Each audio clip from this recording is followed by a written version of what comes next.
जब एक आईपीएस अफसर को अपनी ही मां की मौत का सच साबित करने के लिए सिस्टम से लड़ना पड़े और पुलिस की थ्योरी को झुठलाने के लिए खुद मीडिया के सामने आना पड़े, तो इससे बड़ा सवाल पुलिस महकमे की कार्यशैली पर और क्या हो सकता है।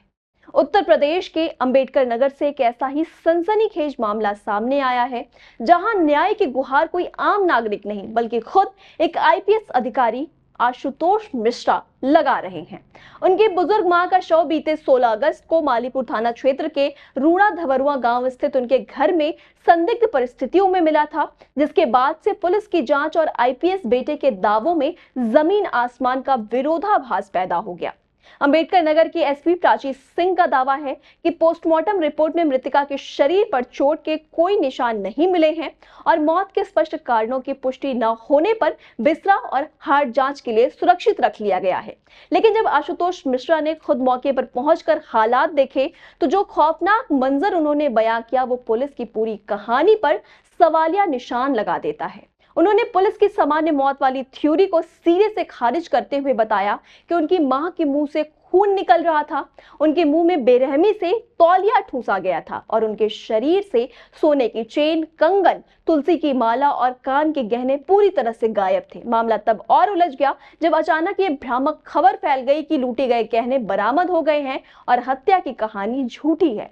इस पर भड़के आईपीएस आशुतोष मिश्रा को खुद सामने आकर सख्त लहजे में पूछना पड़ा कि आखिर पोस्टमार्टम रिपोर्ट में ये कहां लिखा है कि उनकी मां की हत्या नहीं हुई है और वो कौन सी पुलिस है जिसे गहने मिल गए हैं, क्योंकि उनके पास तो अब तक कोई गहने नहीं पहुंचे हैं। उनके इस कड़े रुख के बाद बैकफुट पर आई पुलिस को आनन फानन में अपने मीडिया सेल के जरिए बकायदा खंडन जारी करना पड़ा कि उन्हें अभी तक कोई भी गहने बरामद नहीं हुए हैं और टीमें मामले की अभी तक जांच कर रही हैं। एक बेटे की पीड़ा और एक आला पुलिस अफसर की बेबसी तब छलक पड़ी जब उन्होंने कहा कि जिस सिस्टम में एक आईपीएस अधिकारी को अपने साथ हो रहे अन्याय का खंडन खुद करना पड़ रहा है, वहां एक गरीब आदमी न्याय की उम्मीद कैसे कर सकता है।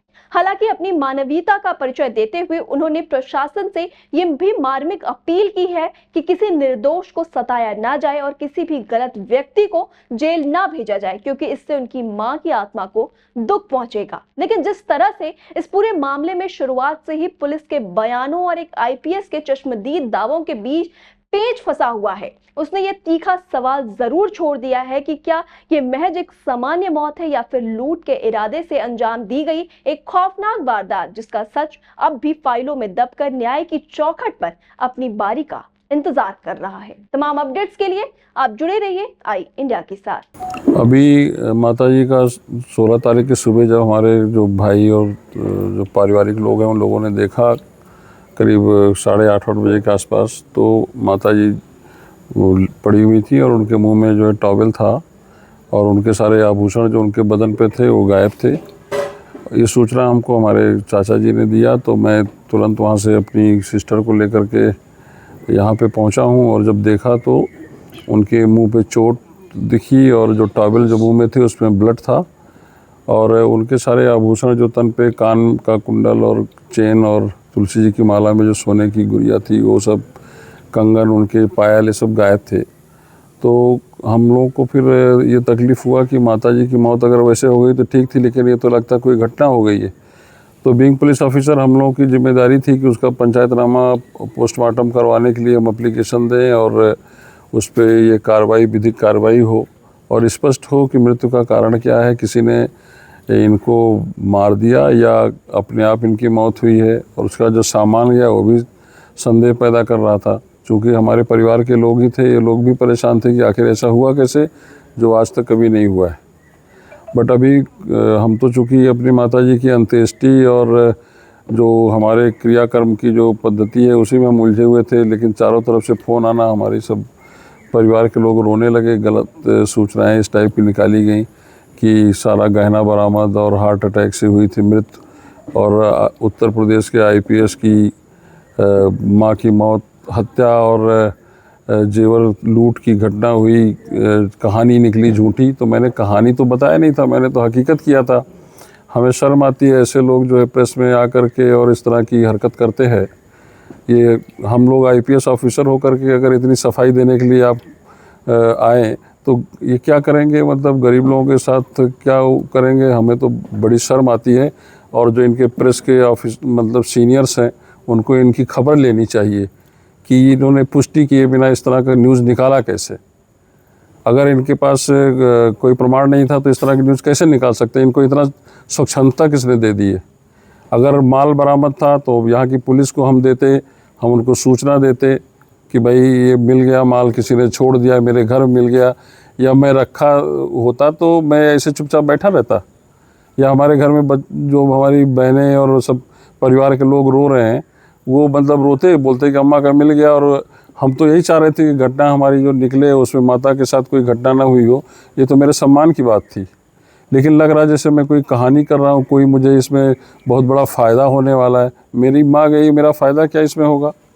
लोग इसको निकाल रहे हैं कि वो मिल गया, कहानी हुई झूठी, अनावरण हो गया।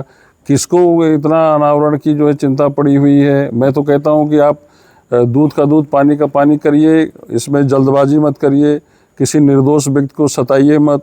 आप 1 महीने 2 महीने ज़िंदगी लगा दीजिए आप खोजने में, किसी गलत को मत भेजिए जेल। मेरी माँ दुखी होगी ऊपर अगर आप किसी निर्दोष व्यक्ति को प्रताड़ित करेंगे तो। मुझे जल्दबाजी नहीं चाहिए, फालतू लोगों को उनको परेशान ना करें, सही खोजें। सीनियर ऑफिसर्स हमारे जो है उन्होंने हमको सांत्वना दी हुई है कि बेटा तुम चिंता नहीं करो, हम लोग इसको खोजेंगे। तो मुझे अपने ऑफिसर्स पे भरोसा है कि वो लोग हमारी माताजी की इस घटना में मदद करेंगे, कर भी रहे लोग।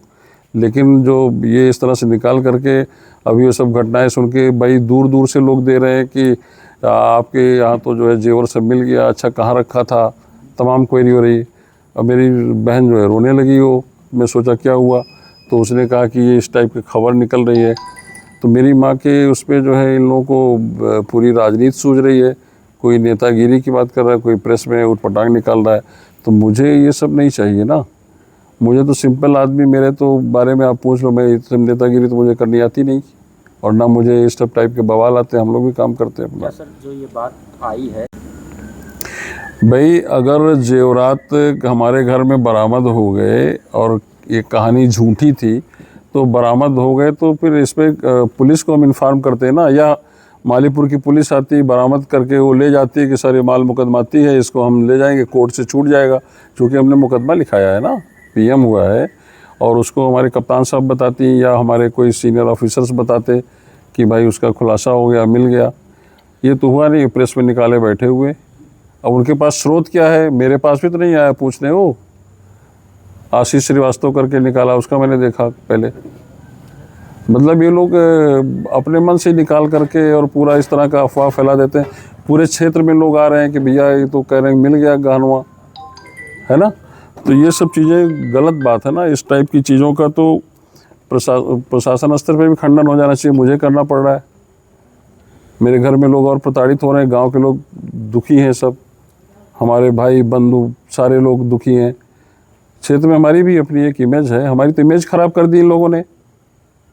क्या मांग है ऐसे लोगों से आपकी? ये सुधर जाए ना, देश सुधर जाएगा। ऐसे मीडिया पीत पत्रकारिता से दूर रहे ना लोग।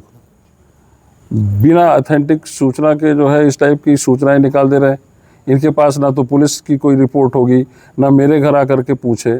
भाई तुम थाना चले जाओ, कप्तान साहब के यहाँ चले जाओ, किसी सीनियर ऑफिसर से पूछ लो, मुझसे पूछ लो कि माल मिल गया क्या, मुझे सूचना मिले, तब निकालो ना यार प्रेस में। तुम आप प्रेस में निकाल करके और अपना जो है सस्ती खबर बेच दिया आपने पूरे देश में। साला जो है आपने विषाक्त फैला दिया वातावरण की। आईपीएस ऑफिसर झूठी एफआईआर लिखाते, आपने तो पूरे आईपीएस उसको ही बदनाम कर दिया मेरे नाते।